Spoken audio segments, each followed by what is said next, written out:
Ya, Assalamualaikum warahmatullahi wabarakatuh. Eh, Sampurasun, anak-anakku sekalian kelas 9 SMP Yayasan Adikan Suna Bandung. Selamat datang di pembelajaran dalam masa pandemi ini ya. Mudah-mudahan kalian masih sehat walafiat. Mudah-mudahan juga kita berdoa semoga pandemi ini cepat selesai dan kita akan bisa berjumpa lagi di sekolah di SMP Yayasan Adikan Suna yang kita cintai. Uh, untuk materi informatika dalam PJJ ini, mohon maaf Bapak baru sekarang membuat video pembelajaran. Mudah-mudahan ini akan membantu kalian uh, minimal dalam memahami materi ini. Meskipun tentu saja materi ini tidak akan sempurna dan tidak akan bisa seperti kalau kita bertatap muka ya. Tapi mudah-mudahan dengan materi ini minimal kita bisa bersua dalam dunia maya. Ya, materi untuk pelajaran informatika kelas 9 sesuai dengan yang pernah Bapak diberikan di Google Classroom itu, yaitu kecepatan akses internet. Kita tahu bahwa kecepatan ini nanti kecepatan akses internet dengan tentu saja dengan internet. Seperti dalam masa pandemi ini, ketika kamu pembelajaran melalui internet, ada internet yang kecepatannya ada yang cepat dan ada yang lambat. Itu bisa kita dipelajari materinya dengan kecepatan akses internet.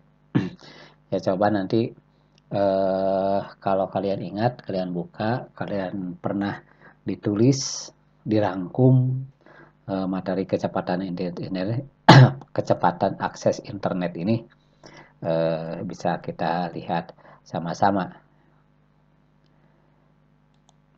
Apa sudah buat slide ya?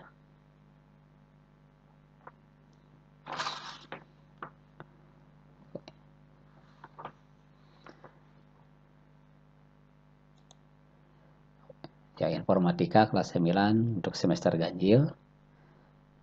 Materinya sekarang adalah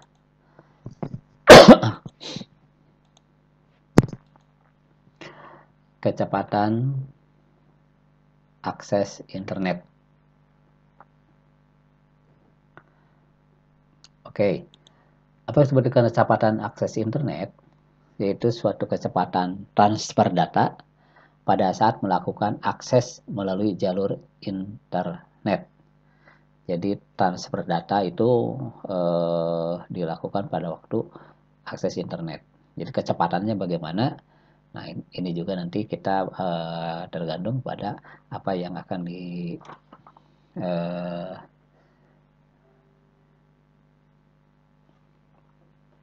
melakukan transfer data itu.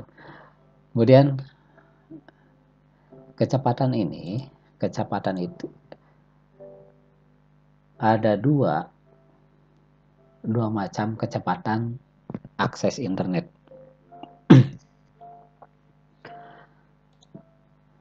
Satu disebut dengan downstream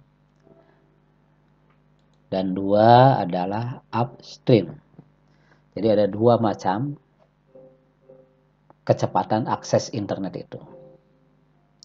Ada downstream dan ada upstream. Nah, apa yang disebut dengan downstream? Downstream merupakan kecepatan pada saat kita mengambil data-data dari server internet ke komputer kita dengan kecepatan maksimum sampai dengan 284/512 kbps ketika sedang mendownload. Jadi kbps itu kilometer byte per second. Jadi yang dimaksud dengan downstream itu ketika kita mengambil data dari server ke komputer kita, atau bisa juga dari server ke HP kita, mendownloadnya gitu. Ada yang cepat, ada yang lambat. Nah, itu permasalahan nanti kita dibahas. Itu teori downstream itu adalah mengambil data, merupakan kecepatan pada kita mengambil data-data dari server internet ke komputer kita. Kemudian apalagi ada yang satu lagi, yaitu upstream. Apa upstream? Upstream itu adalah kecepatan transfer data, yaitu saat kita mengirimkan data dari komputer ke server. Jadi dengan kecepatan maksimum sampai dengan 64 kilobyte per second ketika sedang mengupload. Nah, ketika sedang kita mengupload data dari komputer kita ke server, disebut dengan upstream.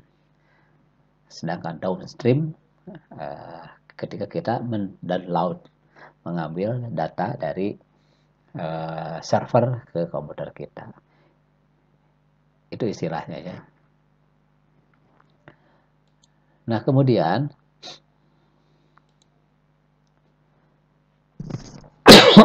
faktor yang mempengaruhi kecepatan internet.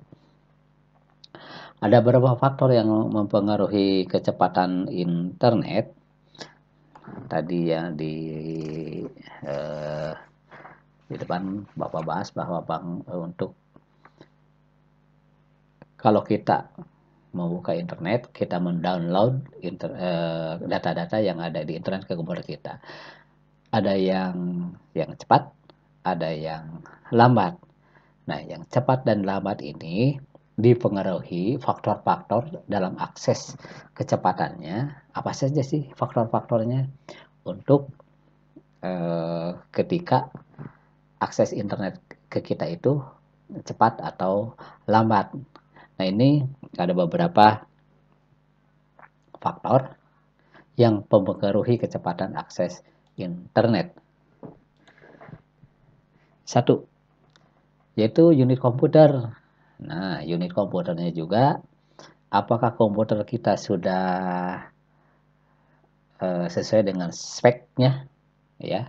Kalau ke komputer kita misalnya RAM-nya sedikit, prosesornya juga tidak qualified, hard disk-nya, memorinya sedikit, ya tentu saja untuk akses internet itu akan terhambat.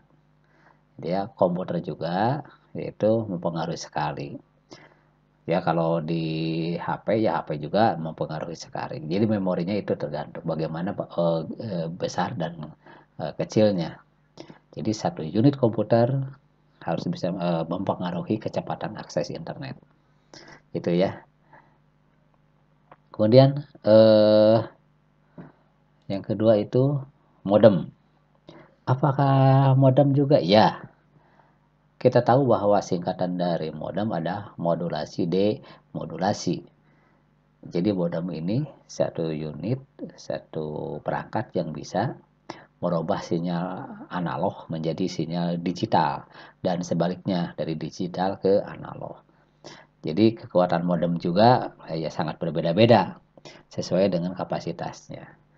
Jadi yang rata-rata lah kecepatannya biasanya 56 kilobyte per second ya. Jadi modem juga mempengaruhi. Kalau modemnya jelek, otomatis transfer datanya juga pasti terlambat juga gitu ya. Tidak seperti modem bagus ya cepat juga. Selanjutnya, apa sih yang mempengaruhi kecepatan akses internet? Yaitu jaringan komunikasi yang digunakan untuk akses internetnya. Jaringan komunikasinya, komunikasinya bagaimana jaringannya? Nah, jaringannya harus juga diperhatikan juga jaringannya. Ini jaringannya pakai line telepon, CDMA, atau GPRS, dan satelit. Nah, ini jaringan komunikasinya. Kalau line telepon line ya, telepon kabel, biasanya jaringannya bagus. Sebab kalau telepon lain itu, telepon kabel itu tidak terpengaruh dengan cuaca misalnya. Cuaca jelek, hujan, dan sebagainya tidak akan terpengaruh. Kecuali eh, kabelnya putus, itu lain soal. Jadi jaringan komunikasinya itu.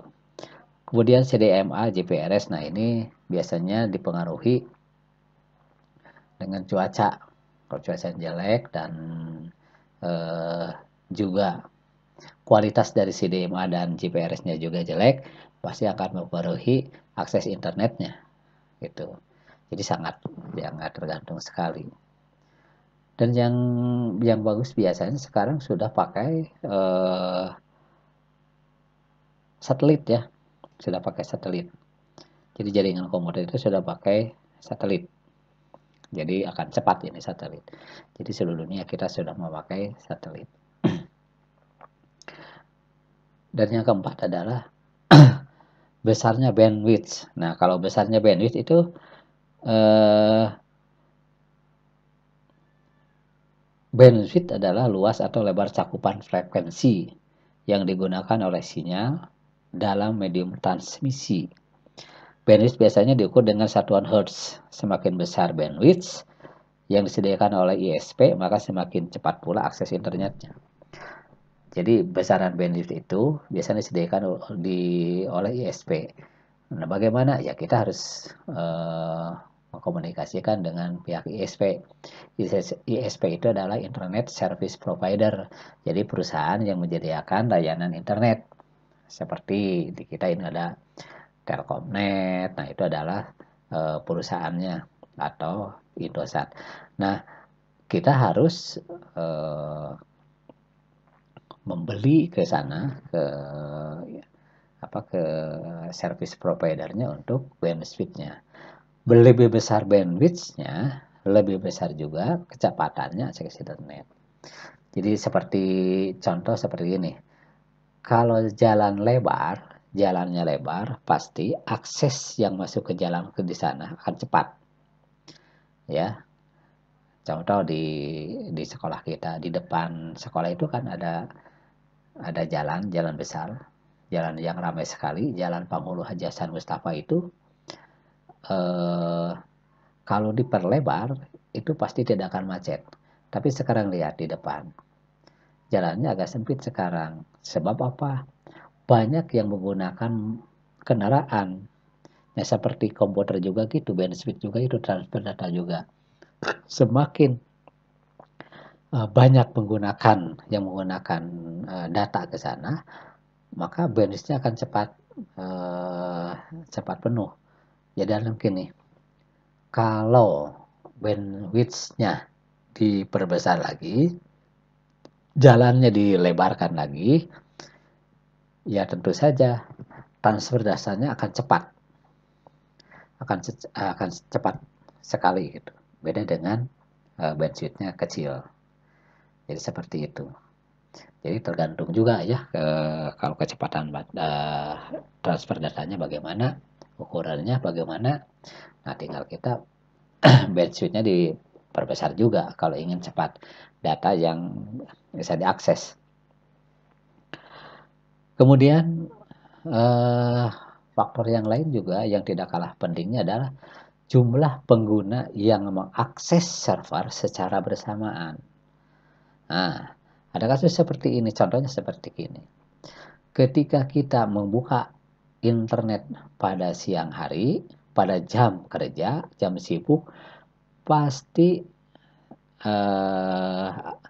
apalagi yang bandwidth-nya kecil akan lambat. Istilahnya dalam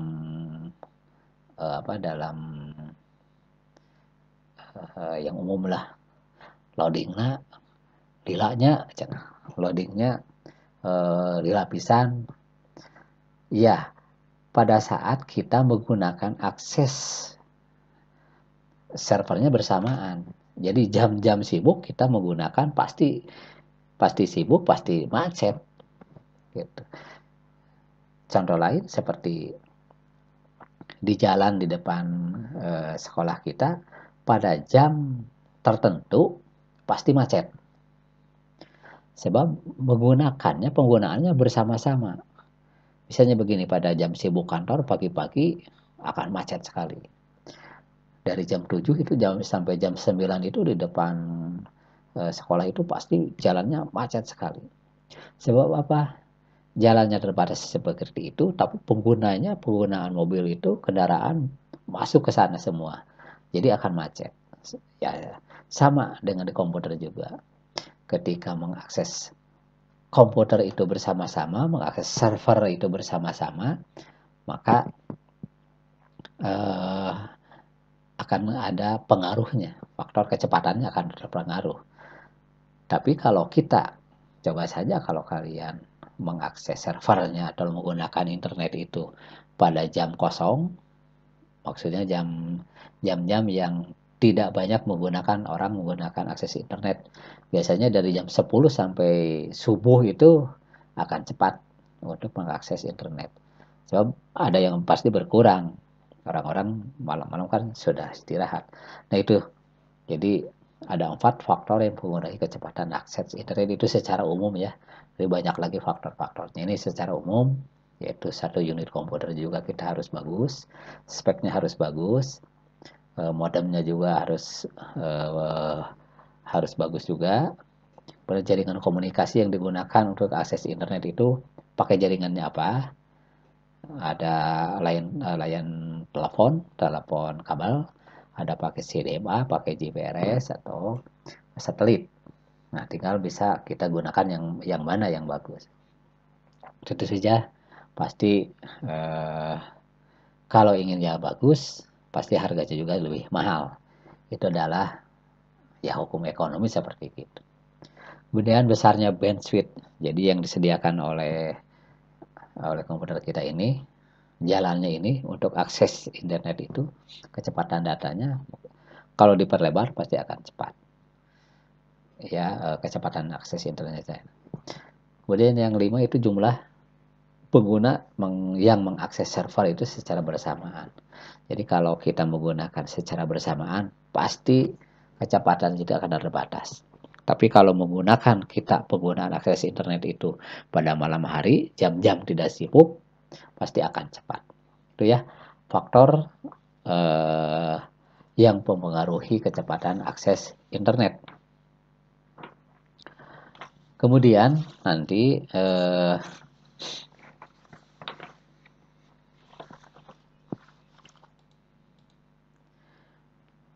kecepatan akses internet ini tidak lepas dari perhitungan. Ada perhitungan-perhitungan di ilmu komputer. Itu nanti ada dengan format bilangan ada di komputer. Nah, ini akan berkaitan erat sekali dengan ilmu matematika. Format bilangan ada di komputer. Format bilangan di komputer ada 4 jenis bilangan. Ada disebut dengan bilangan biner, bilangan oktal, bilangan desimal, dan bilangan heksadesimal. Nah, biasanya di mesin komputer itu adalah bilangan biner ini. Bilangan biner yaitu orang juga disebut dengan mengatakan bahwa bilangan biner ini adalah bilangan berbasis 2. Jadi berbasis 2. 0, 1, 1, 0. Off dan on itu adalah bilangan biner. Ketika kita menggunakan komputer atau ya istilah komputer atau laptop apa saja, ada disebut dengan off dan on ya. Ada nyala dan mati. Nah, itu adalah menggunakan bilangan biner. Jadi tidak ada pilihannya hanya itu saja. 0, 1, 1, 0. 1 itu disebut dengan true, 0 itu 0 itu disebut false. Kemudian oktal adalah bilangan berbasis 8. Kemudian desimal itu berbasis 10 dan heksadesimal itu berbasis 16. Itu adalah format bilangan di komputer. Jadi campuran seperti itu. Ini Bapak akan ya sekilas saja sebagai teori. Nanti kalau ingin lebih mendalam lagi, kamu nanti kalau ke SMK di informatika, jurusan informatika, kemudian kuliah di informatika akan lebih jelas lagi. Nanti lihat tabel. Ini ada tabel biner, oktal, desimal, heksadesimal. Nah, kalau bilangan binernya 000, oktalnya adalah nanti 0, desimalnya 0, dan heksadesimal 0. Ini adalah bilangan ke-1. Jadi bilangan ke-1. Kalau bilangan binernya, contoh 0001, oktalnya 1, desimalnya 1, heksadesimalnya 1. Nah, kalau bilangan binernya 0010, ini sama 2 semuanya. Nanti kita lihat bagaimana cara mengkonversikan itu bilangan. Tapi lihat nanti di sini, nanti kamu akan lihat kalau binernya ini akan ada rubah dari sini. 1000, oktalnya 10. Kalau dikonversikan dari biner ke desimal itu adalah 8. Dari biner ke desimal heksadesimal itu adalah 8. Ini adalah bilangan ke-9. Ya kan, dari depan itu kemana tadi, di slide yang tadi, bilangan biner itu bilangan berbasis 2, mengenalnya 2 saja. 01 ini ada 0110. Kemudian oktal itu bilangan berbasis 8, ya, sampai 0 sampai 7. Kenapa 8? Nah, bilangan ke-1, ke-1, ke-2, 3, 4, 5, 6, 7, 8 ini dikasih warna merah ya. Ini oktal itu. Jadi sampai ke 8. Jadi berbasis 8. Kalau desimal berbasis 10. Dari 0 sampai ke 9. Dari 0. Sorry, bukan 0. Dari 0 sampai 9. Jadi bilangan ke-1-nya itu 0. Bilangan kedua adalah 1. 1 sampai 10 ini. 10 itu ada di desimalnya 9. Kemudian heksadesimal sampai F ya, 16 gitu. Teruskan ya. Ini nanti bagaimana biner ke oktal, oktal ke desimal, desimal ke heksa, dan seterusnya. Nanti kalian sudah nanti oleh Bapak dikasih contoh, kemudian kamu buat tugasnya nanti.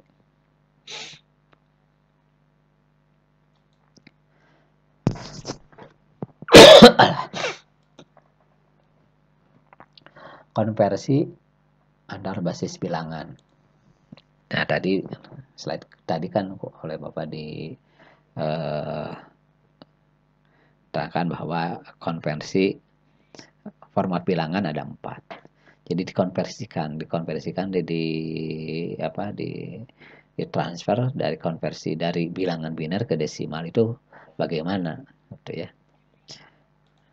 Kemudian nanti coba lihat kita konversi biner ke oktal bagaimana perhitungannya, konversi oktal ke biner bagaimana, kemudian konversi heksadesimal ke desimal itu bagaimana perhitungannya.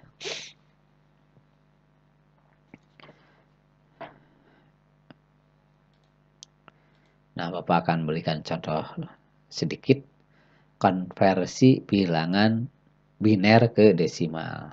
Biner adalah berbasis 2, desimal berbasis 10. Ini adalah teori ya, dari rumus teori yang ada kesepakatan. Teorinya seperti itu. Jadi kita akan menghitung bagaimana konversi bilangan biner ke desimal. Caranya bagaimana? Sebetulnya di GRC itu Google Classroom Google Classroom itu sudah ada tulisan atau yang sudah Bapak share ke Google Classroom. Tapi coba kita lihat bagaimana caranya. Nah, lihat. Kalau kita punya 101001 dalam kurung di bawah ini 2, berarti adalah ini bilangan biner. Nah, bilangan biner. Kemudian dikonversikan ke bilangan desimal. Desimal itu berbasis 10. Basis 10. Caranya bagaimana? Caranya bilangan yang ini 1 0 0 1 ini dipecah di bawah ke bawah. Kemudian buat kurung ada 4 ya, berarti ada dalam kurung ada 4 ini. 4 bilangan di sini. 1 0 0 1. Caranya bagaimana? Ini rumusnya seperti ini. Di kurung pertama ini diturunkan dalam kurung 1 kali 2 pangkat 3.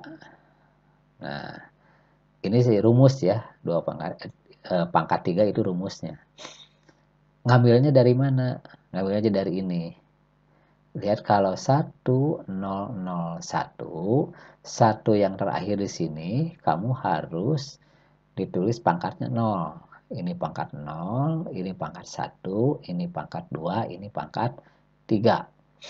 Jadi, balik lagi ya. Ini pangkat 0, yang ini 1 terakhir pangkat 0, yang ini pangkat 1, ini pangkat 2, pangkat 3.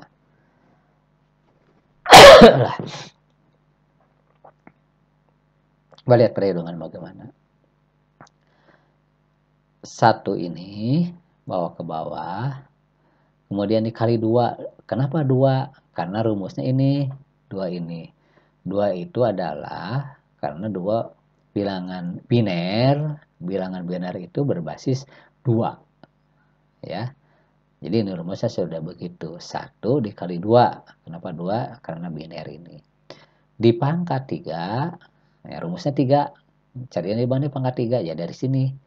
Ini pangkat 0, pangkat 1, pangkat 2, pangkat 3. Jadi 1 kali 2 pangkat 3 ditambah dalam kurung 0, ya 0 yang ini, dikali 2, tetap 2-nya adalah dari sini. Ya, dari bilangan biner. Pangkat 2, pangkatnya di mana? Nah, yang di sini. Ya, balik lagi, pangkat 0, pangkat 1, pangkat 2, pangkat 3.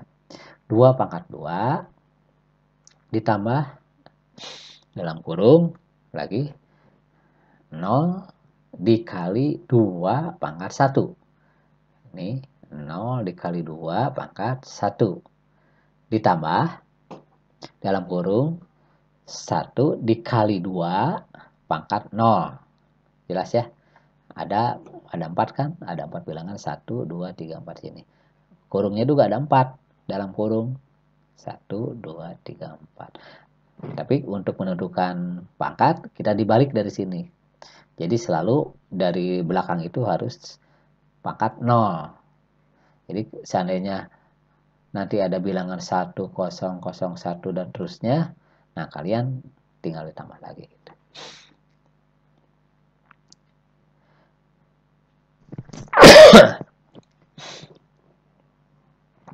Kemudian ini, sesudah kita membuat rumus seperti ini, nah perhitungannya kan seperti ini. Perhitungannya, menghitungnya, jalannya seperti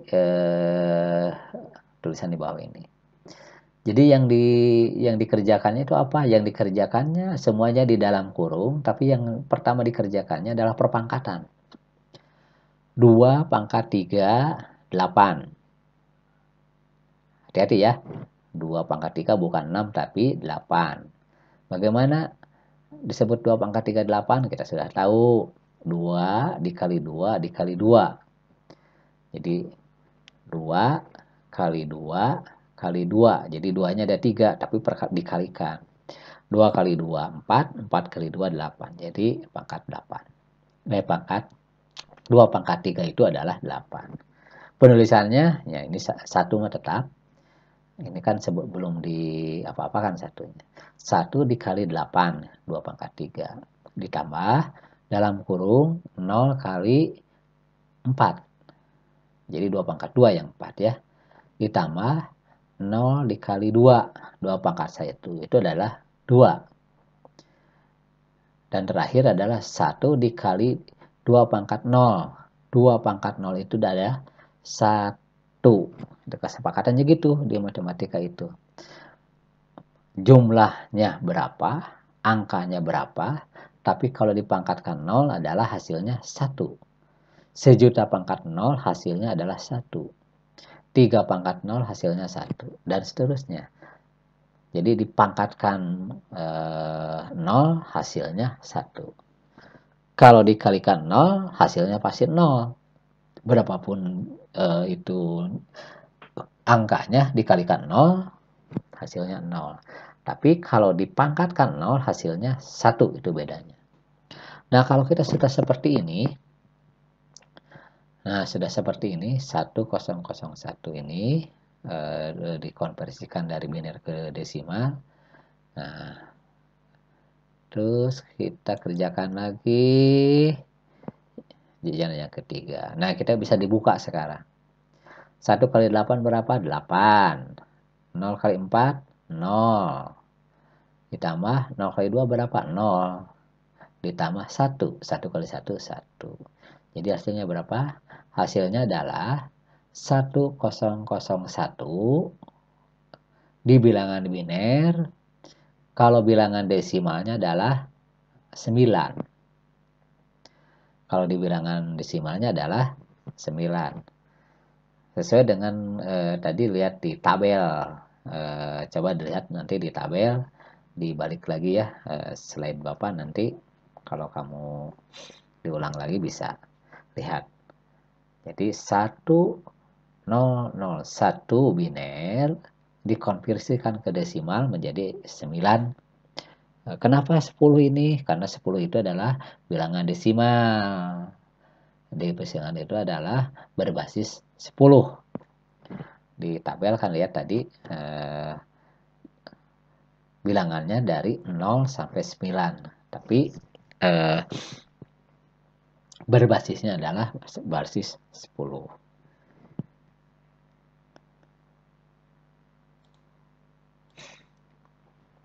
Nah, tugas konversikan bilangan biner ke bilangan desimal. Ada 4 soal. 5. Maaf. 5 soal. Ya, 5 soal yang kamu kerjakan dari bilangan biner ke bilangan desimal. Jadi contohnya seperti ini. Nanti Bapak dikasih tahu yang nomor 1 ini nih. 10110. Jadi nanti kamu tentukan dulu apa itu pangkatnya. Nah, pangkat yang terakhir ini kan 0. Angka 0. Pangkat angka 0 adalah dari sini.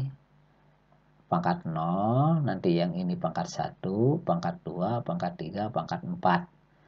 Jadi ada pangkat sampai 4 dari 0, 1, 2, 3, 4. Kalau sudah itu, kalau sudah kamu bisa tentukan, silahkan kerjakan seperti baris yang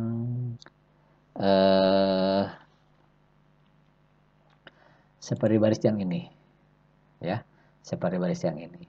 Lihat baris yang ini kan 1001 pangkatnya dari 0 sampai ke 3. Dari 0. Jadi nanti kalau kamu ngerjakan ini juga sama, dari ini nomor 2 harus dari pangkatnya dari terakhir dari 0 dulu. Nah, seperti itu. Kita lihat tadi pekerjaan kita sama enggak?